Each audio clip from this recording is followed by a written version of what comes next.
Caos informativo. Una mirada joven para problemas viejos, muy viejos. www.radiocaos.com.ar. Tema de la semana.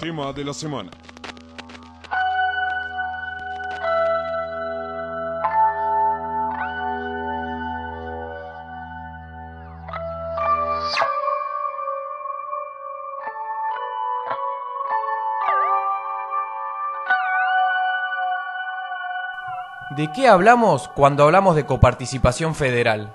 ¿Qué es? ¿Cómo funciona? ¿Y para qué se usa? Primero que nada hay que decir que es un régimen de distribución tributaria que tiene una larga historia. Más o menos aparece en la década del 30 cuando se sancionaron 3 tipos de tributos, en este caso el impuesto a los réditos, el impuesto a las ventas y la unificación de los impuestos internos. En ese entonces la coparticipación era un poco distinta a lo que es actualmente, ya que la nación se quedaba con el 82,5% y el 17,5% restante era para las provincias. Claro, esto cambió recién en el año 1973, donde se establece solo un régimen de coparticipación un poquito más equitativo, ¿no? En realidad bastante más. Era mitad para las provincias y mitad para el gobierno nacional. Y recordemos que en ese entonces Tierra del Fuego era un territorio nacional, no una provincia, como la Ciudad de Buenos Aires era un municipio y ambos dependían del gobierno nacional. También, por esta ley, se prohibió a las provincias la creación de impuestos semejantes y determinó que las provincias deberían coparticipar los ingresos recibidos entre las municipalidades que estén a su cargo.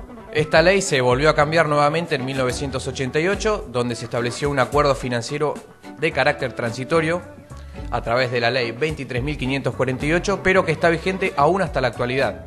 En esta ley se establecía una masa de fondos a distribuir que estaba integrada por el producto de la recaudación de todos los impuestos nacionales que sean existentes hasta ese momento o que se creasen luego, pero con algunas excepciones.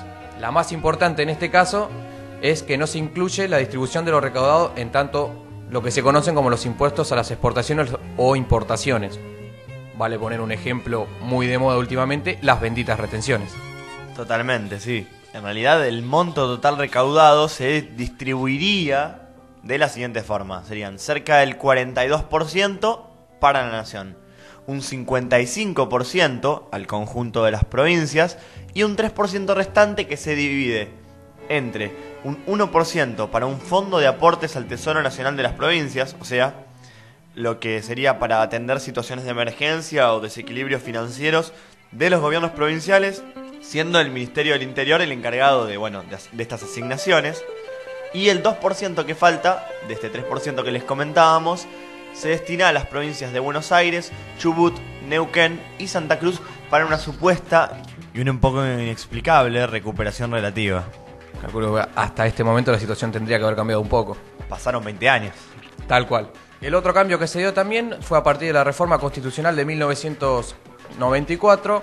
En su artículo 75, esta constitución le otorga al Congreso el poder de modificar la coparticipación, cosa que de todas maneras no ha ocurrido, pero que está siendo discutida desde hace varios años. Es más, hay noticias en diarios que se pueden chequear desde internet del 2003 en el que se dice que se pensaba cambiar y todavía no ha pasado nada. Sí, antes que pasemos a ver para qué se usan las coparticipaciones en este momento, o la coparticipación, podemos recordar que el vicepresidente de la Nación, Julio César Cleto Cobos, que es hoy, viernes 15 de agosto, el presidente de la Nación en ejercicio, ¿no? Porque la presidenta está en Paraguay para la asunción de Lugo, también exigió una modificación en la coparticipación, cosa que aún no tuvo lugar en este gobierno, ¿no?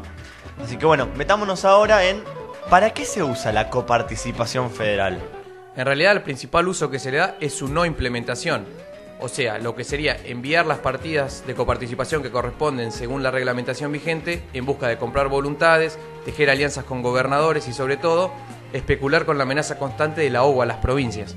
Es que si tenemos en cuenta lo que les contábamos recién sobre que las retenciones, por ejemplo, no están incluidas en esta distribución, lo que recibe la nación no sería ya un 42%, sino cerca de un 73%. O sea, hay casi un 30% de diferencia. Y las provincias, en cambio, accederían a un 27% en lugar del 55% que les decíamos recién. No queremos marearlos con tantos números, pero es que esto demuestra cómo la coparticipación federal no es tan igualitaria como parece, y además que no afecta a las economías provinciales de la misma forma, ¿no? A cada provincia. Sin dudas, así lo plantea un informe de la IERAL del año 2004, que sostiene que en la mayoría de las provincias la coparticipación representa más del 50% de sus ingresos, aunque hay excepciones como son la provincia de Formosa, en la que la coparticipación representa el 90% de sus ingresos. Podríamos entonces retomar algunos de los casos que tratamos en programas anteriores de Caos Informativo, como el de Córdoba, que según su gobernador, Juan Schiaretti, los ajustes que realizó a las jubilaciones se deben a una faltante de fondos de parte del gobierno por la coparticipación federal, ¿no? Fondos que supuestamente le corresponderían a la provincia, con el que podría subsanar esta emergencia económica. Así es, y esto se contradice con la situación de la provincia del Chaco, donde los favores políticos en esta disputa parlamentaria por las retenciones hacen que su dinero de coparticipación esté al día. En resumen, no solo habría que exigir que los fondos sean enviados en tiempo y forma y que no se especule con tenerlos en caso de tener que cubrir otros baches en la gestión, ¿no? Podemos llamar a esto desde la recompra de bonos hasta la reestatización de aerolíneas, hasta el pago de la deuda externa. Sin duda. Tampoco hay que olvidarse de que no pueden no mandarse los fondos porque no les guste quién es el gobernador de X provincia. Pensar que más allá de los manejos y peleas partidarias o incluso dentro de los mismos partidos, hay sin duda un país que necesita redistribución urgentemente y que no todo quede solamente en los discursos que da la presidenta. Y además, ya que estamos, podemos recalcarlo, deberían incluirse, sean cuales sean, las retenciones a la exportación para estar un poquito más cerca de una equidad, ¿no? Claramente.